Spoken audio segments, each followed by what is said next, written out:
bukol, sabi po ng doktor, benign, dahil carcinoma. After po ng operation, yung pong bukol ay hiniwa-hiwa. In-examine po, sa loob po, nakita na may 5 cm, which is tumor. So sabi sa akin, balik na naman po kami sa ospital. Sabi pang kailangan daw po ng pangalawang operasyon. Para lahat po ng natikitan sa tiyan po, na organs or mga taba sa bituka, aalisin dahil possible pong mahawaan. So ngayon po, wala na po akong appendix, wala na po ako ovary sa kanan. Inalis po yun. Ay di, ayun, inalis po yun. Stress po ako ngayon at next pong step ay chemotherapy.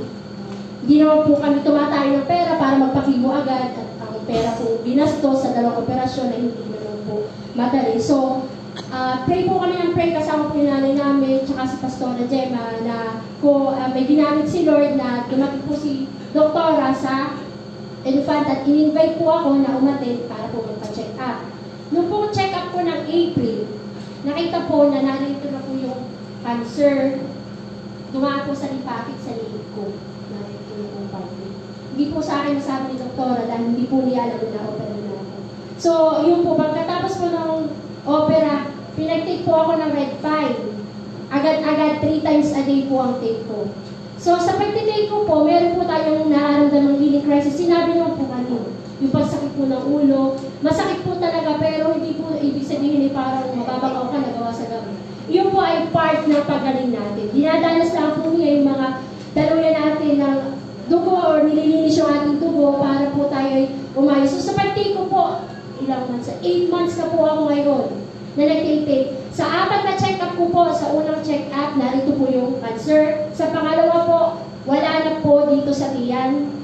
At saka sa ulo, na-pressure po ang aking ulo. So, nagkaroon po ng diferensya din po. Pangatlong check-up po, clean na po. Ulcer na lang natira sa pakasawayan ko po. Sa pangatlong po check-up, ako po ay cancer-free na. Yes, praise God, ako po ay cancer-free sa pag-take ko po ng red pine. At hindi pa po ako graduate sa pag-inom. Graduate lang po ako sa cancer. Pero umiinom pa rin po ako.